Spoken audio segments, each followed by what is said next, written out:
jingle bells, jingle bells, jingle all the way. Oh, what fun it is to ride in the one-horse open sleigh. Dashing to my song. Krajská samospráva už po 19. krát ocenila osobnosti, ktoré prispeli k rozvoju regiónu doma a v zahraničí v rôznorodých oblastiach života. Najvyššie krajské ocenenia, cenu Prešovského samosprávneho kraja a cenu predsedu PSK si prevzali laureáti za rok 2023 počas gala večera, ktorý sa konal 14. decembra v divadle Jonáša Záborského v Prešove.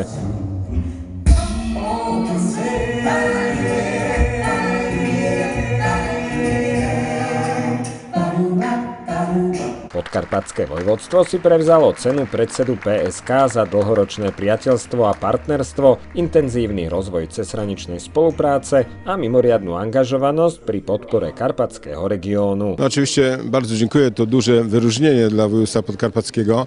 Nasza 15-letnia współpraca z krajem samorządowym prešovským. Veľmi pekne ďakujem za ocenenie pre podkarpatské vojvodstvo. Je to ocenenie za našu 15-ročnú spoluprácu. Cena je takým jej vyvrcholením a zhrnutím. Ja pri návrate späť do podkarpatského vojvodstva túto cenu položím pod stromček ako znak našej spolupráce. A je pekné, že sa to udialo pred sviatkami Božieho narodenia.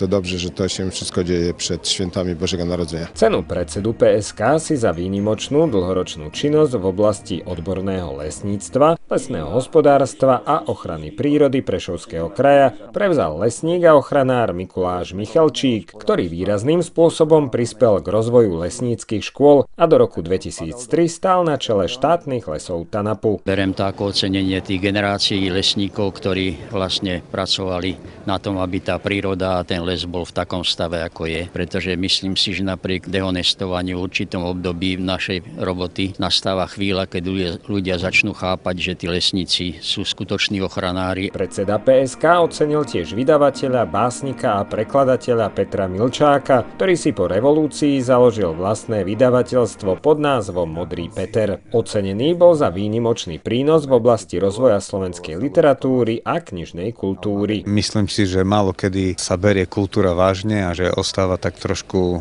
mimo pozornosti. A vnímam ju teda nielen ako naozaj ocenenie pre seba, ale aj možno pre iných malých vydavateľov, ktorí na Slovensku fungujú v niecelkom štandardných podmienkach. Zastupiteľstvo PSK udelilo cenu Prešovského samosprávneho kraja za rok 2023 skladateľke a hudobníčke Ľubici Čekovskej, a to za jedinečný prínos v oblasti kultúry a hudobného umenia na Slovensku a za výnimočné výsledky s medzinárodným presahom. Cenu za Ľubicu prevzala jej teta. Aj keď ona tvorí aj s medzinárodným presahom, všetci to vieme, tak je rodoverná východniarka. Veľká láska k talentu, ale ona si zo seba ťažkú hlavu nerobí. Je veľmi pokorná. Človek netvorí pre ocenenia, alebo netvorí preto, aby raz bol oceňovaný. Tá práca je pre mňa je naozaj práca veľká zábava a veľká pasia. Milujem svoju prácu, skutočne. Je to nejaký priestor v tej hlave pomyselne, kde človek veľmi rád uteká a cíti sa dobre. Laureátom ceny PSK je profesorka Anna Eliášová, ktorá ju získala za mimoriadne celoživotné zásluhy v rozvoji slovenského zdravotníctva v oblasti ošetrovateľstva. Počas svojej kariéry sa zaslúžila o vznik Fakulty zdravotníckych odborov Prešovskej univerzity v Prešove, ktorú viedla 16 rokov. Ak odídete z aktívneho života, tak sa na vás tak trocha zabudne, tak sa hovorí. Ale ja tento pocit nemám, pretože navrhnúť ma, keď už nepracujem, je to veľmi pekné, ale myslím si, že sme urobili jednu obrovskú vec, že sme takúto fakultu tu postavili a som hrdá skutočne na tých ľudí, ktorí so mnou na fakulte pôsobili. Ďalším laureátom ceny PSK sa stal folklórny súbor Vranovčan, ktorý patrí medzi popredné folklórne telesá na Slovensku. Za 55 rokov svojej existencie má na konte vyše 1800 vystúpení doma a v zahraničí. Cenu súbor získal za dlhoročnú kvalitnú prezentáciu tradičnej ľudovej kultúry a významnú reprezentáciu Prešovského kraja. S veľkou pokorou za všetkých 1700 členov chceme veľmi pekne mojím mocom poďakovať všetkým, ktorí sa zaslúžili o to, že túto cenu Prešovského samosprávneho kraja ako najvyššie krajské ocenenie tento súbor a tento kolektív môže dostať. Toto nie je o dvoch ľuďoch, toto je naozaj o tých 1700 členov, tanečníkov, spevákov, hudobníkov, ale aj scenáristov, scenografov, režisérov, pretože cez Vranovčan mnohí z nich prešli.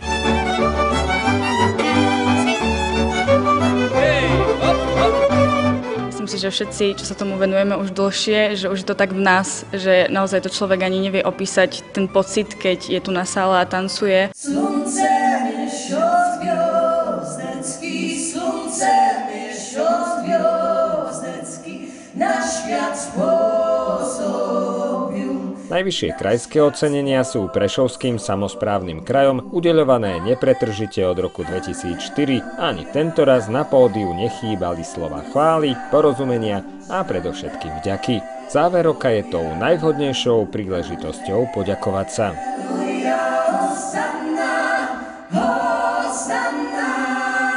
Pokoj, radosť a láska sú možno tie najvzácnejšie veci, ktoré si pravidelne želáme, prajeme a žičíme. Ale možno už sú tak sprofanované, že si aj neuvedomujeme, čo všetko je za obsahom týchto slov. Práve preto by som chcel povedať a popriať všetkým divákom, občanom, poslucháčom, priaznivcom naozaj to najkrajšie. Nie len plný stôl, ale predovšetkým plné srdce.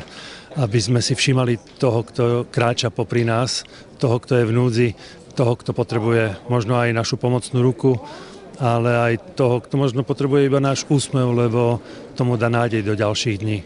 Požehnané a pokojné Vianoce všetkým.